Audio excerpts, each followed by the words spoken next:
और serious issue हमारे देश के आगे के भविष्य मतलब युवा पीढ़ी के लिए ये चर्चा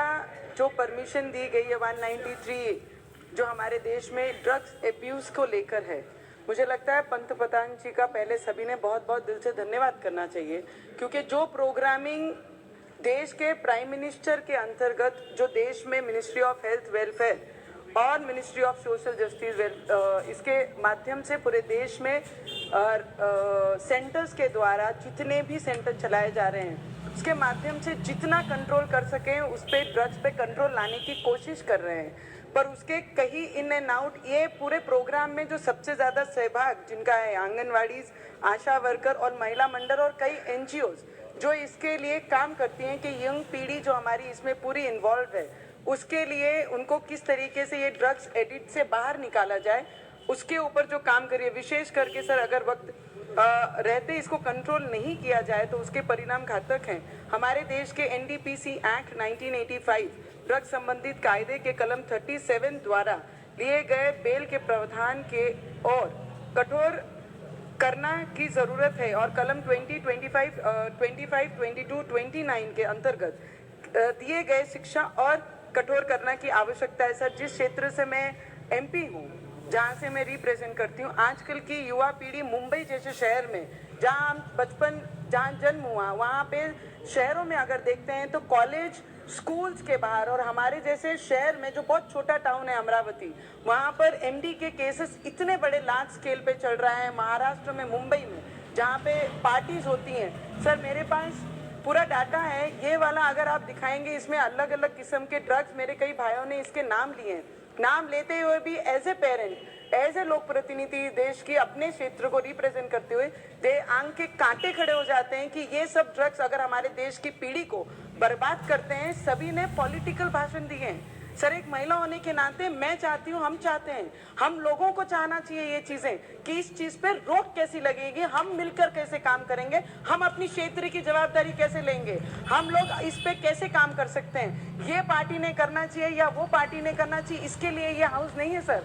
हमारे देश की पीढ़ी, हमारे देश के जवान, हमारे देश के बच्चे, उन्हें इस चीज से कैसे बचाया जाए उस पर काम करना चाहिए। मेरे एक कलीग भाई ने बताया कि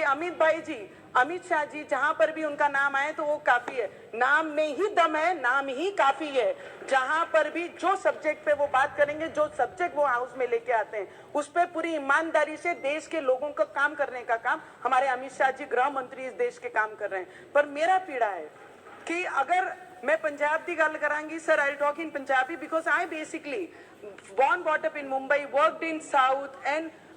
मेरी जनरेशन जो है वो पंजाब तो आनी आ, पर पंजाब की जिहड़ी पीढ़ी हैगी है सारे ने क्या अपने ये बाजू तो कहे, कई लोगों ने इत्थों क्या पंजाब की हर गली हर पिंड विच जिस तरीके नाल साडी युवा पीढ़ी अरे आयोडेक्स जाम चे ब्रेड चे ला ला के मुंडे न्याणे उत्थे दे खांदे ने, वो नशा करते ने, वो नशा आंदा कित्थों है। गोलियां जिहड़ी बड़े आप ड्रग्स नहीं लै सकते तो गोलियां तो 50 रुपए 100 रुपए की जिहड़ी गोलियां है वो आप ड्रग्स के मामले च यूज करके सारी यंग पीढ़ी ਜਿਹੜੀ ਹੈਗੀ ਹੈ। ਮੇਰੇ ਭਰਾ ਨੇ ਹੁਣ ਕਿਹਾ ਸਾਰੇ ਅਬਰੋਡ ਚਲੇ ਜਾਂਦੇ ਨੇ, ਜਿਹੜੇ ਅਬਰੋਡ ਜਾਂਦੇ ਨੇ ਉਹ ਤੇ ਚੱਲ ਜਾਂਦੇ ਨੇ, ਪਰ ਜਿਹੜੇ ਪੰਜਾਬ ਰਹਿੰਦੇ ਨੇ ਉਹਨਾਂ ਦਾ ਕੀ?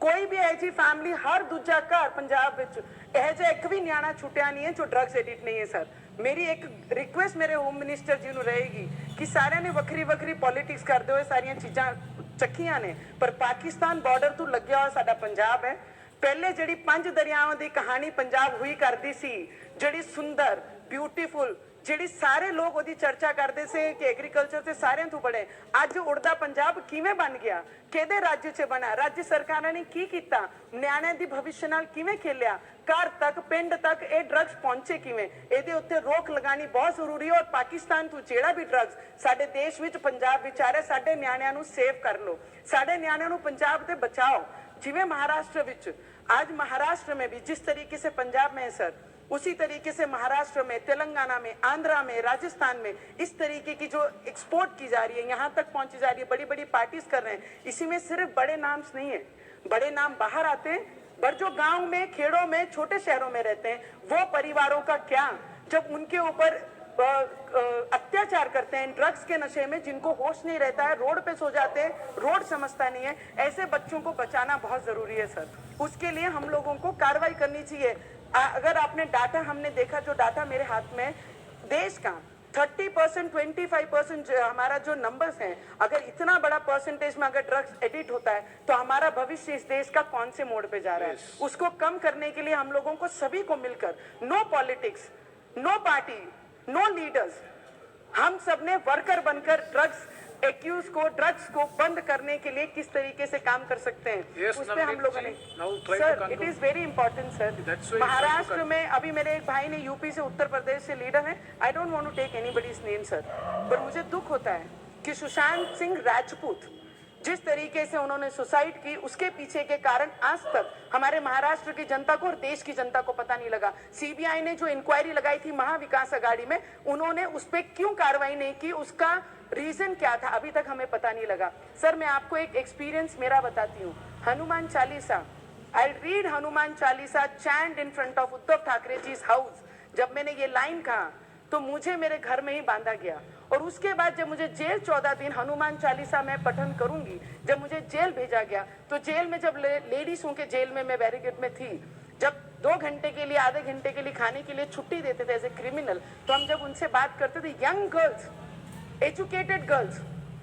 Belongs to very good family, जब उनसे बात करते थे हम कि आप ये क्यों करते हैं, कई तो शौक के कारण करते हैं, डिस्ट्रीब्यूशन करते हैं, मैं बोली आप पैसे कितने कमाते हो, दिन में 50,000 40,000 रुपया, ये रकम उन्होंने उस जेल में उन लड़कियों को, जब हम ब्रेन वॉश उनका करते थे कि this is not good, you are educated, आप पढ़े लिखे हो, आप अच्छा काम कर सकते हो, तब बोलते हैं, तब उनको कोई दूसरी राह नहीं दिखाई जाती। ऐसे बच्चों को भी जेल से निकाल के उनका भविष्य सुरक्षित करना भी हमारी कहीं ना कहीं जवाबदारी है, क्योंकि वो अनुभव मैंने खुद लिया है। 14 दिन जब मैं वहां थी तो 19 years, 20 years, 24 years, 25 years, this young beautiful educated, जब उनके साथ बात करके जब पता लगा कि वो ड्रग्स एडिक्ट है और ड्रग्स बेचने का काम करते, तब दुख होता है कि इनके हाथ तक वो ड्रग्स पहुंचता कैसे। तो मैं सिर्फ आपसे इतनी विनती करूंगी सर, प्लीज, हमें आप पर, हमारे गृह मंत्री पे, उनके डिपार्टमेंट पे, उन पे पूरा विश्वास है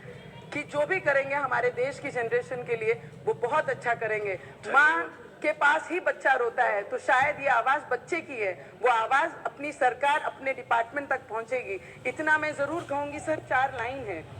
4 लाइन बहुत सुंदर है जो हमारे बच्चों के, देश के बच्चों के लिए है sir. It is very important. ये मेरा पेन है जो मैं लोगों को, मेरे बच्चों को, हमारे यंगस्टर्स को देखते हुए फील करती हूँ। रोक दो नशे की दरियाओं में बहते हुए पानी को, अभी भी वक्त है, बचा लो देश के यंग बच्चों को। इतनी विनती मेरे अपने मंत्री से, हमारे गृह मंत्री से और इस पार्लियामेंट के जितने भी मेंबर हैं सभी से करूंगी। हम सब एक हैं और हमारे भविष्य के लिए हम सबको लड़ना चाहिए। Thank you so much sir.